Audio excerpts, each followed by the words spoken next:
কি অবস্থা সবার?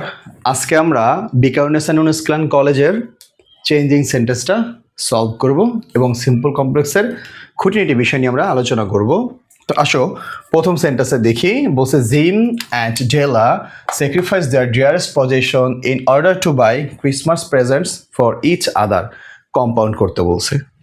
ওকে, কম্পাউন্ড সেন্টেন্স মানে হচ্ছে কি, দুইটা প্রিন্সিপাল ক্লজ যুক্ত করব আমরা অ্যান্ড অর বাট দিয়ে। এখন দেখো আমরা বাট কখন বসাই, যখন কমপ্লেক্স সেন্টেন্সে দো অথবা অলদো থাকে এবং সিম্পল সেন্টেন্সে ইনস্পাইট অফ অথবা ডিসপাইট থাকে, তাহলে আমরা কম্পাউন্ড যখন করতে যাব তখন আমরা বাট বসাতে পারি। এরপরে অর।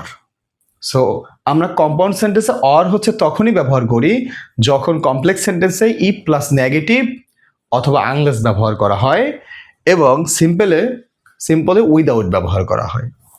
তো এখানে তো এই দুইটার কোনোটাই নাই, সো এই দুইটা বসতেছে না, আমরা অ্যান্ড নিয়ে কাজ করব। তাহলে যখনই কোনো সিম্পল সেন্টেন্স থেকে আমরা কম্পাউন্ড করতে যাব, আমরা দেখব কোথাও প্রিপোজিশনাল ফ্রেজ আছে কিনা, কোথাও নাউন ফ্রেজ আছে কিনা, সেই জিনিসগুলো আমরা খেয়াল করব। যদি আমরা এটা দেখি তাহলে এই সেন্টেন্সে দেখব ইন অর্ডার টু, এটা প্রিপোজিশনাল ফ্রেজ এখানে আছে মূলত, অথবা ফ্রেজাল ওয়ার্ডগুলো আমরা দেখব। সো এখন আসো, Jim and Della sacrifice their dearest possession, তাহলে এখানে আমরা অ্যান্ড যুক্ত করব। এবারে বলছিলাম প্রিন্সিপাল ক্লোজ, তাহলে এ পাশেও কি বসবে, একটা সাবজেক্ট বসবে। সো জিম অ্যান্ড ডেলা এই দুইটার সাবজেক্ট হিসাবে আমরা ব্যবহার করতে পারি কি, দুইটা মিলে দে। তাহলে আমরা এখানে কি লিখব, দে। এখন দেখো এখানে আছে বাই, সো এটা পাস্ট ইনডিফিনিট টেন্স, এখানেও কি হবে past indefinite tense, they bought, they bought Christmas presents for each other. এটা উত্তর। তাহলে পুরো উত্তরে কি দিল, Jim and Della sacrifice their dearest possession and they bought Christmas presents for each other. আরেকটা উত্তর হতে পারে এরকম, Jim and Della bought Christmas presents for each other and they sacrificed their dearest possession। অর্থাৎ আমরা এটা নিয়ম অনুযায়ী করলাম, ক্লোজটাকে ভেঙে ভেঙে। কথা বুঝতে পারছি? আর যদি তুমি মুখস্থ করো এটা ধরা খুবই টাফ। এরপরে আসো বি নাম্বারে কি বলছে, Della had an ardent desire to give her husband worthy gift। তাহলে এইটাকে আমাকে কমপ্লেক্স করতে বলছে। যদি কমপ্লেক্স করি তাহলে আমরা জানি যদি কোনো সিম্পল সেন্টেন্সে ইনফিনিটিভ থাকে তাহলে সেখানে আমরা সো দ্যাট ব্যবহার করতে পারি অর্থ অনুযায়ী, কারণ সো দ্যাটের কনজাংশন, সে কনজাংশন নিয়ে আসলাম। এর আগে যদি আমরা কমপ্লেক্সের একটু স্ট্রাকচারটা নিয়ে কথা বলি, কমপ্লেক্স সেন্টেন্সের কি থাকে, একটি প্রিন্সিপাল ক্লোজ এবং আরেকটি সাবঅর্ডিনেট ক্লোজ। এই দুইটা ক্লোজ এর সমন্বয়ে একটি কমপ্লেক্স সেন্টেন্স গঠিত হয়। তো এটাকে আমরা ভাঙতে পারি। এরপরে হচ্ছে এই যে দেখেন, এটা হচ্ছে নাউন, এটা হচ্ছে অ্যাডজেক্টিভ, এটা দিয়ে আমরা একটা অ্যাডজেক্টিভ ক্লোজ বানাতে পারি।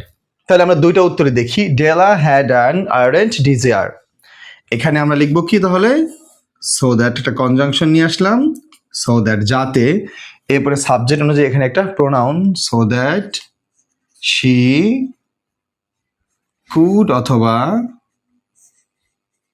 মাইট দেন হচ্ছে গিভ হার হাজবেন্ড আ ওয়ার্দি গিফট। এই হচ্ছে একটা উত্তর। দ্বিতীয় উত্তরটা আমরা বলছিলাম এইটা নিয়ে একটা অ্যাডজেক্টিভ ক্লোজ বানাবো। তাহলে কি হতে পারে, Della had an ardent desire to give her husband a gift which was worthy, WHIC, which was worthy। এই যে উত্তর। এখন আপনি যেটা লেখেন সেটাই, তবে বেস্ট হচ্ছে ক্লোজের ভিতরে ফেলে করাটা। ওকে, সি নাম্বারটা দেখি আমরা। বলছে gym also thought how he could give his wife a nice gift. অর্থাৎ জিমও চিন্তা করেছিল, যেহেতু ডেলা বলছে তাকে একটা চমৎকার গিফট দিবে, সেজন্য কিন্তু হচ্ছে ডেলা টাকাও জমাচ্ছিল। যদি হচ্ছে আমরা পুরো গল্পটা পড়ি তখন আমরা জানতে পারি আর কি। সো জিম অলসো থট, জিমও চিন্তা করেছিল সে তার ওয়াইফকে কোনো একটা সুন্দর একটা গিফট দিবে। তো এটাকে কি করতে বলছে? সিম্পল করতে বলছে। সিম্পল সেন্টেন্সে শুধুমাত্র একটা প্রিন্সিপাল ক্লোজ আর যে সাবঅর্ডিনেট ক্লোজগুলো থাকে, ঠিক আছে, সেই সাবঅর্ডিনেট ক্লোজটাকে ভেঙে আমরা ফ্রেজ করে দিব, ঠিক আছে। এবং তাহলে এই যে আমার প্রিন্সিপাল ক্লোজ এখানে আছে, জিম অলসো থট, এই ক্লোজ মার্কার বাদ, জিমের সাবজেক্ট হিসাবে মানে প্রোনাউন হিসাবে আমরা হি ব্যবহার করছি এটা বাদ, কোড মডাল অক্সিলারি বাদ, এবং এই যে গিভ আছে এটাকে আমরা নন ফাইনিট ভার্ব করব। তাহলে কি কিভাবে লিখতে পারি?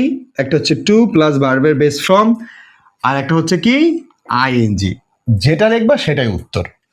Gym also thought to give his wife a nice gift, অথবা Jim also thought giving his wife a nice gift. যেটা লিখবা, দুইটার যেটা লিখবা সেটাই উত্তর।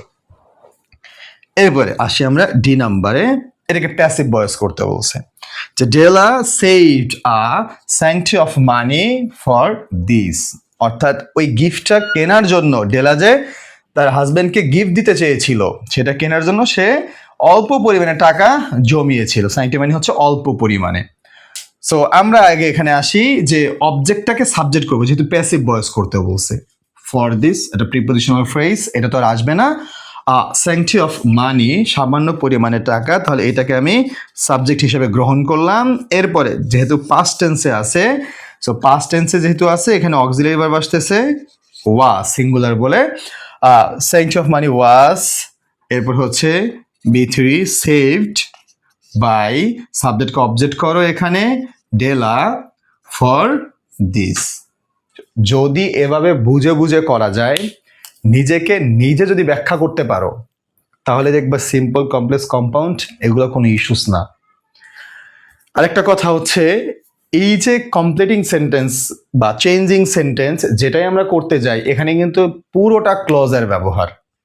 এই ক্লোজ অ্যাডমিশন টেস্টে কতটা গুরুত্বপূর্ণ সেটা যখন অ্যাডমিশন টেস্টের কোচিংয়ে ক্লাস করবা আর অ্যাডমিশন টেস্ট দিবা তখন বুঝতে পারবা।